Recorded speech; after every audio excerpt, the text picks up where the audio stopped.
جنازه پلکوونیک رجبزاده اکرام اسرائیل سردار شعبه کمیته دولتی امنیت ملی تاجیکستان که در شهر خوروغ نیمه دوم روز 28 اپریل سال 2023 کشته شد، در زادگاهش شهر کمگورت نویه تیمور ملک به خاک سپردند.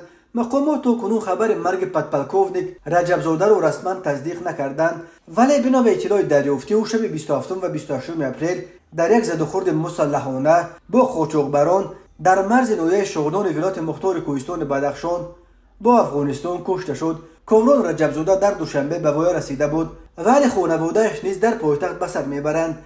از این رو طور دوستان مرحوم به رادیو آزادی خبر دادند جنازه او را از خوروغ با چرخبال اول به پایتخت آوردند و مراسم وداع با پلکوونیک رجبزاده نصف روزی 28 اپریل در نویه سینای شهر دوشنبه دایر شده است. سپس جنازه او را برای دفن به نویه تیمور ملک انتقال دادند. سیمومین یتیموف رئیس کمیته امنیت ملی تاجیکستان در مراسم وداع شرکت داشت و از جسارت زیردستش توصیف کرده است. گفته است یکی از دوستان کامران رجبزاده که در مراسم شرکت کرده است. مرکز مطبوعات اتریاد سرحدی خوروغ ریاست قشون‌های سرحدی کمیته امنیت ملی تاجیکستان روز 28 اپریل خبر داد که ساعت 1:30 شب 28 اپریل در یک زدوخورد مسلحانه با گروه صدرشکنی که از ولایت بدخشان افغانستان به قلمرو ولایت مختار کوهستان بدخشان وارد شدند، یک خدمتچی حربی کشته شد. بعدا معلوم شد که در این زدوخورد شبانه پلکوونیک رجبزاده کامران اسرائیل سردار اداره کمیته دولتی امنیت ملی تاجیکستان در نویه شغنان کشته شده است.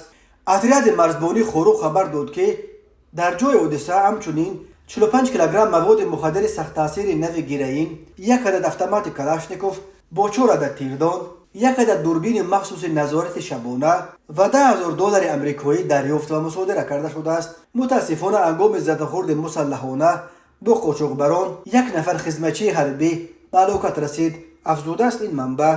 گفته می شود نسبت به حادثه مذکور پرونده جنایتی آغاز کرده شده، چاره‌بینی‌های فوری جستجویی و تفتیشاتی ادامه دارد. در روزهای آخر این علاقه دومین مورد عبور سلاح بدستان از مرز افغانستان به تاجیکستان در قسمت بدخشان است. شب 26 اپریل به اطلاع مقامات در یک زدوخورد مسلحانه با مردشکن‌ها در جماعت یزگلام نویه ونج 2 مردشکن کشته شدند.